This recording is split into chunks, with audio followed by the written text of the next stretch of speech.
Et quand la tristesse arrive, je sais tu es là, toujours près de moi. Bon jeudi, bienvenue à votre émission de la Victoire de l'amour. J'espère que vous avez bien dormi, qu'on se prépare à vivre une belle journée en plein cœur de l'été. Et je sais qu'il y a beaucoup de gens qui sont en vacances. Je vous en souhaite des belles d'ailleurs, des bonnes journées de repos. On rejoint immédiatement quelqu'un qu'on apprécie beaucoup, Dolly Dimitrov.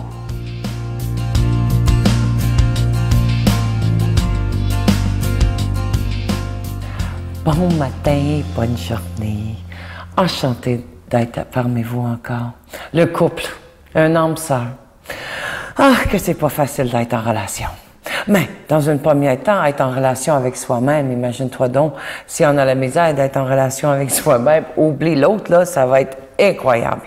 Mais un homme-sœur, c'est quelqu'un qui t'aide à travailler sur vous. L'autre jour, j'ai été me chercher quelques sous-vêtements. Et puis, j'arrive à la place, puis il y a une madame qui a assez des petites lingeries, puis j'ai trouvé ça tellement joli. J'ai dit, ah, dans ma tête, regarde les préjugés.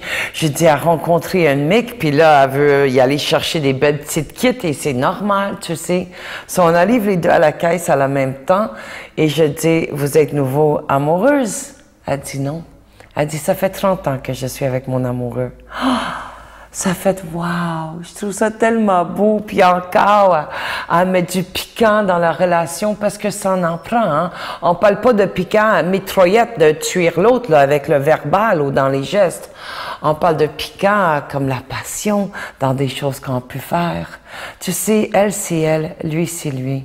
Être en relation, c'est élever son homme, élever sa femme. C'est pas de l'abaisser.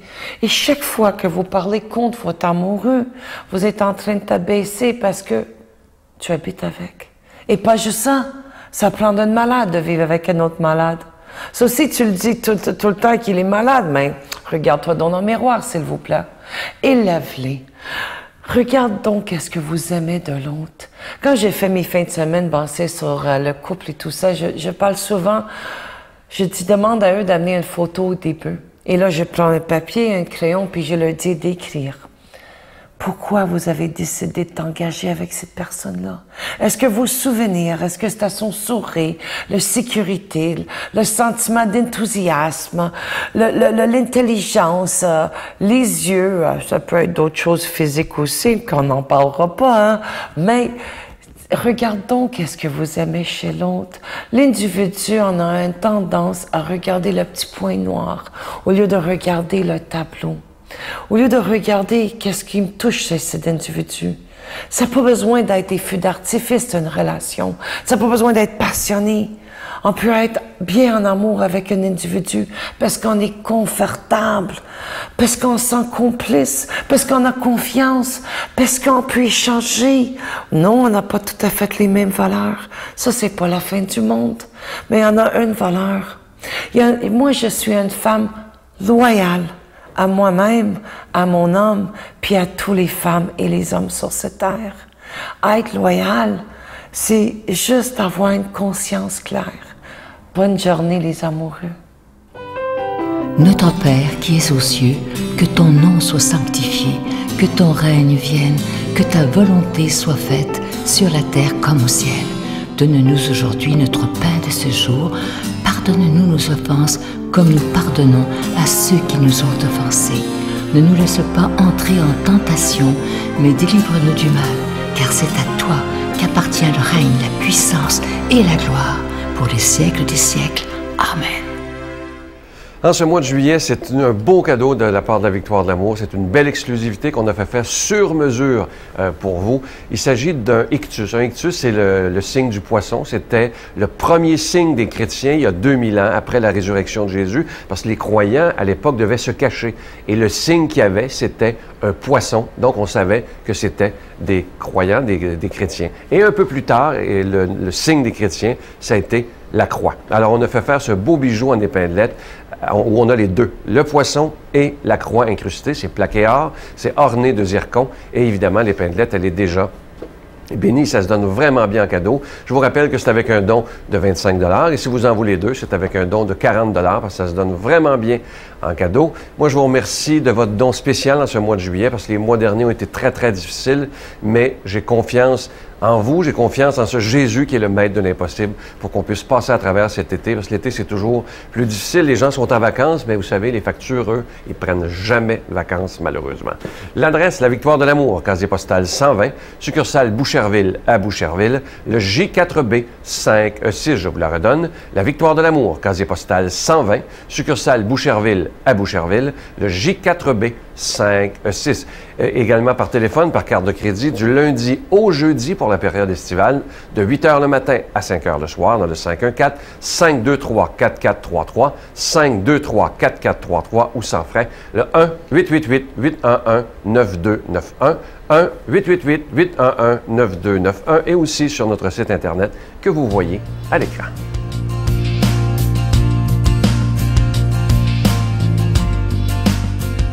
Mon Dieu, donnez-moi la sérénité d'accepter les choses que je ne peux changer, le courage de changer les choses que je peux et la sagesse d'en connaître la différence. Amen. Aujourd'hui, la parole de Dieu sera proclamée par quelqu'un qui est là avec nous depuis les tout débuts de la Victoire de l'Amour, donc bientôt 20 ans. Je l'apprécie énormément. L'abbé Jean Desclos.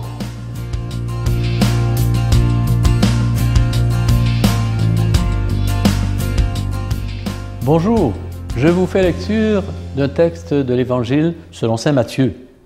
Les disciples s'approchèrent de Jésus et lui dirent « Pourquoi parles-tu à la foule en parabole ?» Il leur répondit « À vous, il est donné de connaître les mystères du royaume des cieux, mais à eux, ce n'est pas donné.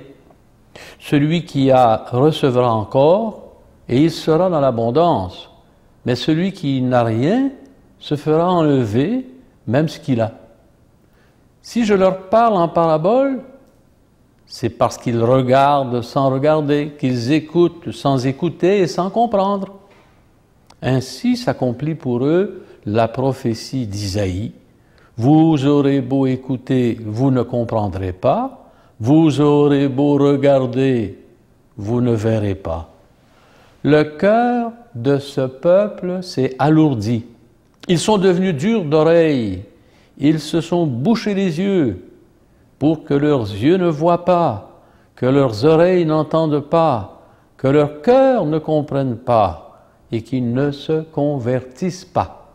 Sinon, je les aurais guéris, mais vous, heureux vos yeux parce qu'ils voient et vos oreilles parce qu'elles entendent. Amen, je vous le dis. Beaucoup de prophètes et de justes ont désiré voir ce que vous voyez et ne l'ont pas vu, entendre ce que vous entendez et ne l'ont pas entendu.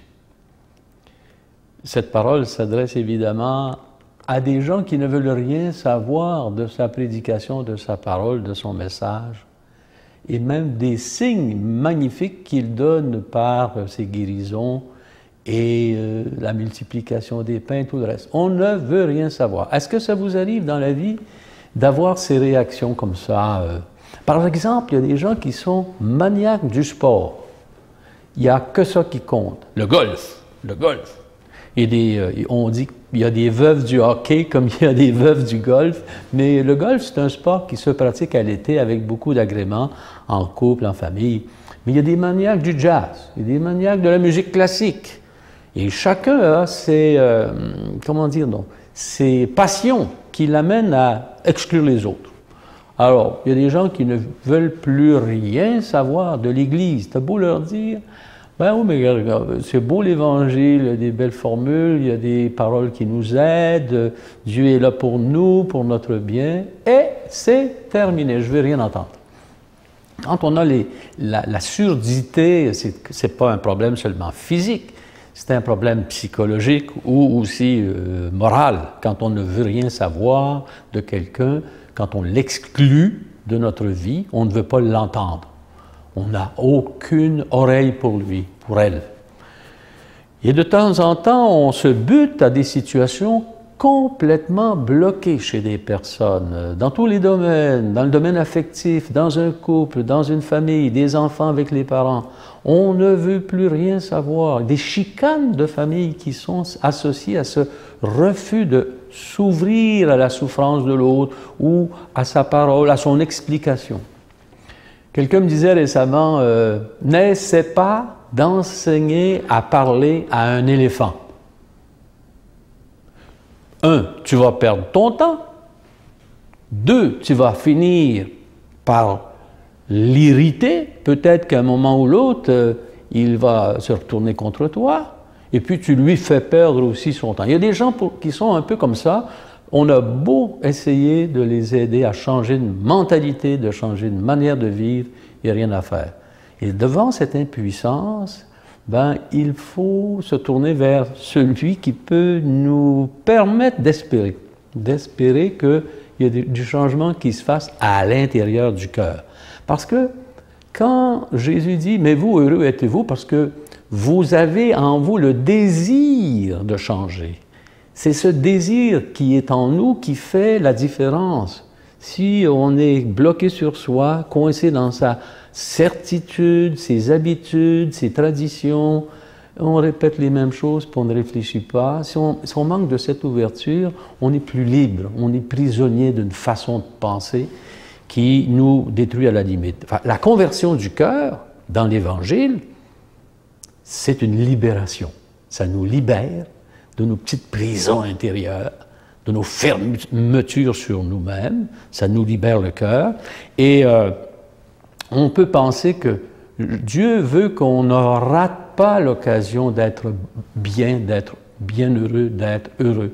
Il ne veut pas que nous rations l'occasion d'être remplis de sa lumière, de son soleil, de sa bonté, de son amour. Et alors, c'est cette ouverture qui doit se dégager en nous, notre oreille attentive à sa parole, nos yeux ouverts à la beauté, à la bonté de ses œuvres et notre cœur sensible à sa présence. Je vous souhaite une bonne journée et je vous bénis de tout cœur, au nom du Père et du Fils et du Saint-Esprit. Amen. Je vous salue Marie, pleine de grâce. Le Seigneur est avec vous. Vous êtes bénie entre toutes les femmes, et Jésus, le fruit de vos entrailles, est béni. Sainte Marie, Mère de Dieu, priez pour nous pauvres pécheurs, maintenant et à l'heure de notre mort. Amen. Sur les pas de Jésus. Dans le cadre des festivités du 20e anniversaire de la Victoire de l'Amour, nous vous invitons à un magnifique pèlerinage en Terre Sainte et Jordanie en compagnie de Sœur Angèle, l'abbé Donald Thompson et Sylvain Charon. Nous visiterons entre autres en Israël, Nazareth, le Mont des Béatitudes, Bethléem, Jérusalem, Masada et Qumran. Et en Jordanie, Pétra, Mont Nebo, la Mer Morte et plusieurs autres, du 26 mai au 10 juin 2015. Pour informations et réservations, Voyage Intermission au 514-288-6077 ou sans frais au 1-800-465-3255. Écoutez bien cette belle phrase, je l'aime beaucoup, je vais la lire lentement, écoutez bien. « C'est une folie pure que d'haïr toutes les roses parce qu'une épine vous a piqué, d'abandonner tous les rêves parce que l'un d'entre eux ne s'est pas réalisé, de renoncer à toutes les tentatives parce qu'on a un jour échoué. » C'est tellement vrai. Et si on pouvait retenir aujourd'hui que c'est pas parce qu'on a fait des erreurs dans la vie, qu'on a tombé, qu'on a échoué, que notre vie est rien. Au contraire, je pense que quand on s'est trompé, la meilleure façon de réussir, c'est de recommencer tout simplement sans jamais se décourager et sans jamais voir tout en noir. À demain. Bye. Écoutez, on pourrait repartir à il y a 13 ans quand on nous disait qu'il y avait 50% de chances de survie, puis aujourd'hui, il y a 13 ans. C'est sûr qu'au niveau scientifique, les médecins nous disent, puis en plus, c'est une petite boîte à surprise. On ne sait pas ce qui va arriver avec son cœur, parce que comme c'est le muscle cardiaque qui est malade, bien, il brise d'autres morceaux, comme sa valve aortique aussi, qui a été réparée à la dernière chirurgie et tout ça, tu sais. La Victoire de l'Amour remercie de tout cœur les Résidences Soleil de leur accueil si chaleureux.